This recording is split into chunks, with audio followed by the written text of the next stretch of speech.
Hey guys, it's Avi Geeky back again with another video for you guys. In today's video, I have my hair washed, which I kind of have to hurry up, which I'm really trying to make sure this video is like at least 20 minutes. But I'm trying to get to like 15, but being practical here. Yeah, so I have my hair washed. Like I said, I just washed out my deep condition, and today I'm going to be talking about the Black Lives Matter movement and just everything that has kind of erupted. It's nothing new, a lot of the things that I'm going to be talking about. Yeah, so don't mind my hair. We're just gonna get into this. I have to like trim it and all types of stuff. It's just gonna be a mess. Let's just jump into how America is the worst place in the world. I'm joking, I'm literally joking. I have everything written down for like my key points and everything that I want to say. So if I look down, I'm going to be looking down at my book.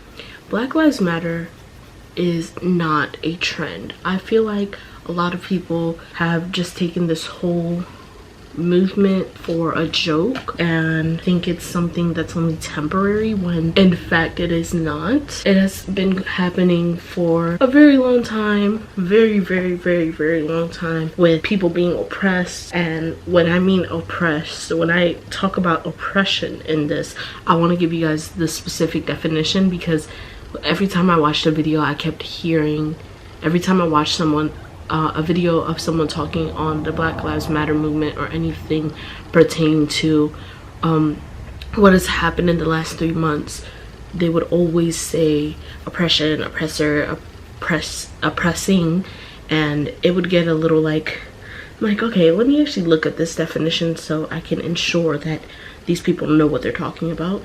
And in fact, oppression means prolonged, cruel, or unjust treatment or control, which, if you can't understand that any clearer than what it is, it's basically, you know, saying oppression is just bad treatment. Oppression is the act of treating someone, something unfairly, disrespectfully, rude, cruel, and or having control over that set subject. It's just like, when will this really kind of stop?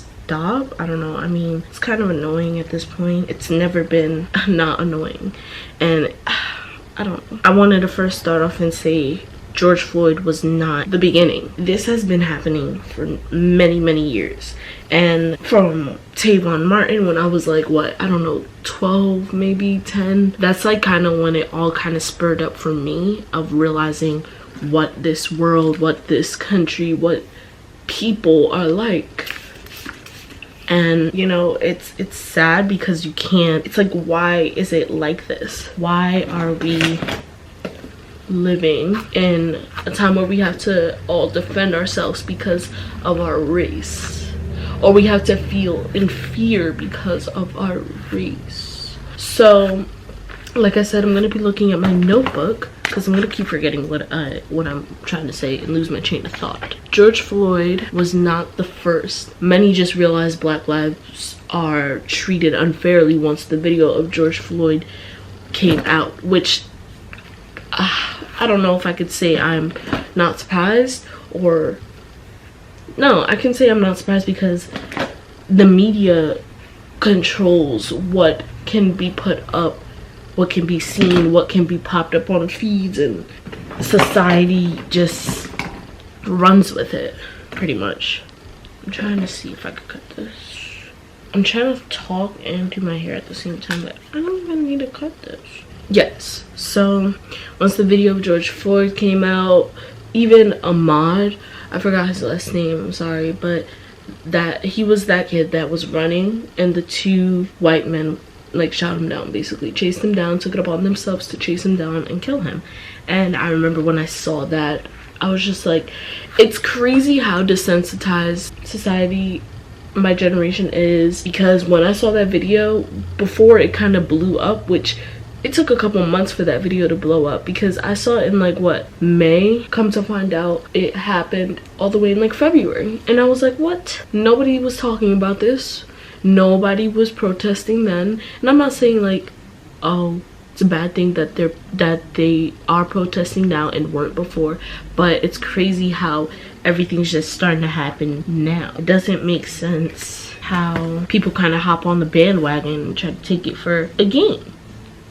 Pretty much. Some people even made fun of the George Floyd, you know, how the whole scenario with how everything went down with him dying, and hearing the statement, I can't breathe, it sounds like people are using it in vain. Like, people say, like, every time I hear it nowadays, it just leaves such a cold, chill feeling of like sadness and just disappointment and anger. It's just so many different emotions, because that is a black man that was taken for no reason. His life was taken for no reason from a white policeman, which he felt as though he needed to take matters into his own hands and take control of the situation, but then escalated it. It makes no sense. And I hate it. I hate how people make fun of I can't breathe statement, because it's just so disrespectful. It makes no sense. And it's black people. Like, I'm not even gonna say who, like, the people that I've heard say that statement and use it not in the way it should be used, to protest, like, to show people that this is how black people die. But it's just so, I hate it. Like, when everything first was erupting, people were just saying I can't breathe. Like, if they were playing around with each other, and like, oh my gosh, they would just say that, and it made me so angry, so sad. I don't even know. I can't. Making a mockery out of it. I just feel like people really don't get it with the George Floyd situation. They don't get that this is not that this is just the beginning, that it's been happening. And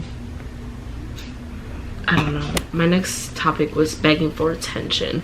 And let me explain. People, a lot of white people, a lot of non-colored people believe that black people, people of color, mainly black people, are always begging for attention when it comes to simply living their life. I don't really understand. They think that black people, people of color, the people that share the same skin tone as me, are always complaining, are just looking for attention, that they just can't carry their own weight. Well, in fact, they are being ignorant and they are being blindsided to the fact that we're living in an oppressed country, an oppressed state of life, and they don't want to acknowledge the fact that black people do struggle. Black people do work hard for what they want. People really just want to say that black people are always mad, that why can't they just work harder? People get so mad at the fact that sometimes we compare current times to times of when slavery was going on. Because, and I can educate you a little bit on why, if you don't know why. When slavery was abolished, that just said to man that, hey, we're allowed to walk freely, that black people don't have to work in the fields for a specific person, don't have to live under someone else's roof. But after the abolishment of slavery, black people still were struggling with employment. Black people were still struggling in education, and are still, let me clarify that. Black people still have to live in fear of a white person controlling them, because it happens all the time, every day. And now, you know, with everything being a little bit different from traditional, like, yes, times are different.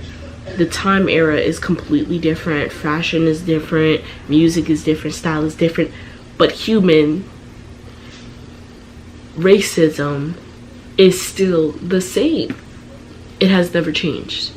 White people have raised their children, their families, to believe that black people are dangerous, that black people are dirty, are rugged, are ghetto. But when black people speak on white people, oh no, it's a big problem, it's an issue. And when they spit facts about how y'all not ready. When black people spit facts about white people on how they deny black women in the work environment because of their hair, when they turn away black men for being too big, too bulky, too husky, for dressing a certain type of way, for speaking a certain type of way. And we're not even talking about how certain black homes are raised. We're not getting into that, no. Because why does society have to, why does a race have to change themselves for society? Why can't society accept us? It just doesn't make sense. It's hard enough just finding a job in this world, but being a black man, being a black woman, being a black descendant makes it 5 times worse, 5 times harder. Black people have to work 10 times as hard as a white person does in this world, and that's just the facts, because we are just simply judged straight off of our skin. And it's just, that's just, it is what it is. You know, they say the fight, you know, you got what you want, you know, slavery's over, you have opportunity. But no, the fight was, yes, we have opportunity, but the fight is still not over. We're still fighting for our freedom, to be equal, to be treated just. People say they have opportunities and access. The access that we have now to become equal, quote unquote equal, has just become a little bit more feasible to reach. That's what that means. That's why people really bring up slavery, because I'm gonna be honest, I was ignorant. I was a very ignorant black girl, black woman, because I didn't take in the fact of why black people kept saying the same things. I used to be the person that would say, yes, we're struggling, but we still have. But we look at this, but we are still able. No, we should not be settling for just enough. We need to work harder, because believe it or not, white privilege is a thing. White privilege exists. It doesn't even make sense how people don't believe that. If you are fair-skinned, if you are white, you have privilege. White privilege is based on your skin. White privilege is simply you being white. You have an initial impression onto people, onto other white people, onto other black people, because you have more just because you're white. You being white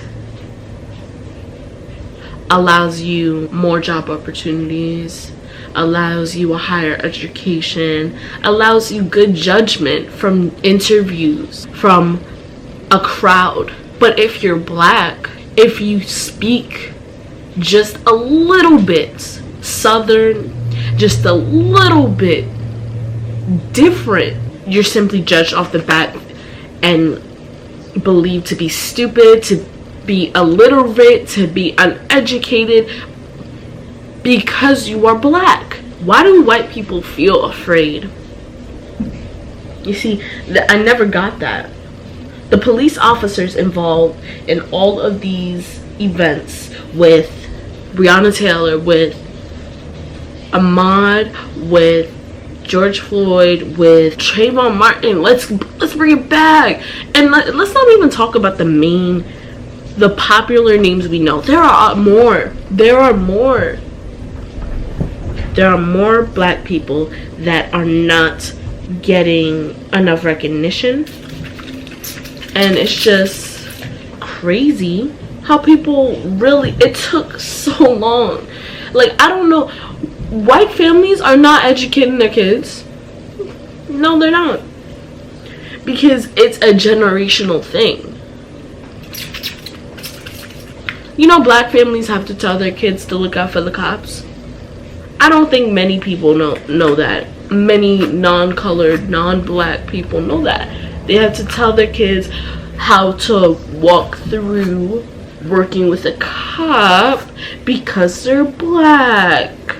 Let me tell you.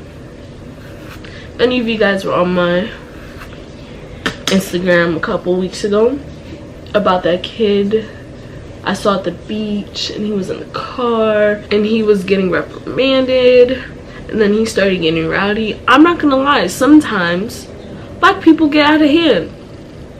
Children, men, women, they get out of hand, but they are fearful, and you can't get mad at the fact that they are scared. Yes, they must stay calm in their best adamant way, but fear is fear. Seeing how many black men and women die, you can't tell me that a black man or woman wouldn't feel uncomfortable, that they wouldn't feel on edge, they wouldn't feel out of place if they got pulled over, if they got approached by an officer, someone in higher authority, someone who can take their life just because they said something they didn't like, just because they might have looked at them a certain way, just because they asked them a question once and they didn't follow through. And it's crazy how these people become officers. I just don't get it. No. Killing black men and women. Oh, and let's not forget about the trans deaths, the trans women, the trans men, which leads me into my next point. LGBTQ plus community include black people as well. Hello. Just because, okay, let's say hypothetically I am gay, lesbian, bisexual, trans woman, trans man, that doesn't decipher from the fact that my skin still is black. Regardless of your religious and cultural differences, we are still human. Just recently I was hearing about these trans deaths. I've never heard about this, which is so crazy, because like I said, this has always been a thing and no one's talking about it. Why must it take 5, 10, 20 deaths for the conversation to be started? Just why? For people who are gay, lesbian, queer, trans, their life can be even worse because, for one, they're a part of the LGBTQ community and they're black. Imagine how tired they are. It's not a joke, guys. All of these deaths, all of these conversations, it took so long for these conversations to be started. And you know why? Fake news, guys. Just look at coronavirus. Nobody knows what the actual hell is going on. Everybody has a different opinion. Living every day as a black person is a monopoly. It's a monopoly because you're playing the game of life or death. And I'm not saying, oh my gosh, I'm not saying Black Lives Matter does not mean all lives do not matter. Every person watching this right now needs to hear that, because a lot of people love to play that card where it's like, Black Lives Matter, so all lives, you're saying all lives don't matter because Black Lives Matter? No. All lives are very much important, but Black Lives Matter has always been treated unfairly, has always been treated differently. Look, I went down the timeline of what they discussed with us in school, you know, what I could remember at the moment. And when the Holocaust happened, I thought, damn, we're being black people, we're not the only ones. I'm like, oh, Jews have gone through it too, so Jews' lives matter as well. But the thing is, so I wanted to cut in and also add that I didn't want to discredit from the whole scenario of what happened to the Jews during the Holocaust, that their lives did matter, and their lives do still matter, and what they went through was horrible, absolutely devastating, absolutely just cruel and evil. And I just wanted to point out that that scenario is not the same as what Black people are going through. And what I'm gonna say, I just don't want that to be interpreted incorrectly, because what I said, I do agree with that.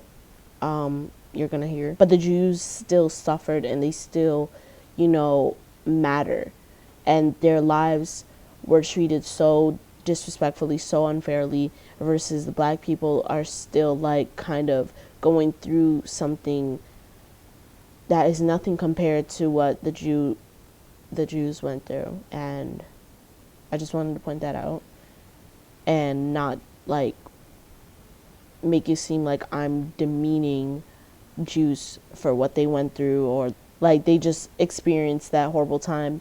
If you understand what I'm saying, you get it. But if you need me to explain any further, I will. A Jewish person can be white. A Jewish person can pass as white privilege. They might even be the oppressor. Look, I don't want to get too deep into this right now. I can't talk about everything that I would love to bring up, because like I said, I'm on a time frame, guys, and I need to study more. So that's a big part of when talking about the Black Lives Matter movement. You need to study, you need to educate yourself, you need to learn, you need to listen, you need to understand, you need to vote. I'm not even gonna lie, I have not registered to vote yet, but I have to look into it. I've been looking into it, where I can go to get all of that done. But I also, like I said, want to study. So I don't want to just go vote and just vote for anybody. I want someone who listens to Black people, and a community, the human race. It's so annoying that we have to go out and protest, that people have to write petitions to just defend themselves, to live their life as a regular human being. It's not fair, guys. Life is not fair, granted, but it's not fair that we have to keep fighting the way we are, protesting for years. Even after slavery, they were protesting. They were treated differently. They didn't even acknowledge. It's just so sad how times were. Rosa Parks sitting on that bus, Martin Luther King being an activist. It's just crazy how everything comes full circle. But are you surprised? I'm not. Educate your kids. Educate your family. Educate your brothers and sisters. Be educated yourself. Now, corrupted system. Baby boy, baby girl, baby. The system is so flawed. Everything about it. Every single thing. I mean, from the employment, from the communities. I mean, shoot. When you go to a quote-unquote white neighborhood, what do you see? You see white picket fences. You see homes with like 3 bedrooms, 2 baths. But then if you go into a Black community, a Black neighborhood, you see detached houses. You see tight streets. You see broken down buildings. It's just crazy how nothing is adding up. So when I was talking about corrupt system, I forgot to mention how when we bring up all these problems about Black lives being just treated basically differently, I wanted to also mention how with this movement, we're not only acknowledging how unfairly the system, the judicial system, the police department treats Black people, and society just in general treats Black people. I've also wanted to acknowledge how we have other issues. I didn't really go in depth about it, but we have other issues such as, with taxing. Like I said, you gotta educate yourself, which I also have to educate myself, but I know that there are problems underneath the surface, even more severe, you know, as taking a black life, you know. So I think that with everything going on with the movement, it's bringing to light that there are more issues, and there has always been more issues, and that's really what I wanted to get across, that we need to acknowledge that, we need to talk about it and bring it to light and bring it to the people higher in charge. Like, we're just the base, we're the citizens, and then there's, like, you know, there's all the systems, judicial, executive, all that, and then there's Congress and all that, and everybody thinks that it's the president's fault, but really and truly, the president really can ever make so many shots, that he can't really call that many shots, he or she, whoever they may be in this upcoming season. But, you know, Congress, the House, all that, senators, they are the ones that really get to push our ideas, push our arguments and our thoughts across the board, so everyone can really hear us, because all them older people are not going to hear us. And you know how people are always saying kids are the youth is the future. We are the future. This is our future. Like, it's not even like we're just saying it for anything. We're not just saying this to talk a lot of, you know, crap and just to hop on the bandwagon, but because this is our future and we want our future to be like a good future. I don't really know how to explain it anymore. Like, people need to stop being around the bush and be honest with themselves, honest with each other, and just be true to what is going on. Like, actually open your eyes and see that what's going on around us is not fair. Like, of course we're going to live in an unjust world, an unfair world. That's what we live in. That's the time. That's life, period. But we have to continue to fight. We can't stop fighting just because we know things are unfair. We should not settle. We will not settle, and we cannot settle. Like, we have to keep pushing and fighting for more. This is our time, this is our season, and we have to keep pressing. I didn't get to express as much as I wanted to in this video, but I think you guys got a pretty good synopsis of what I was talking about.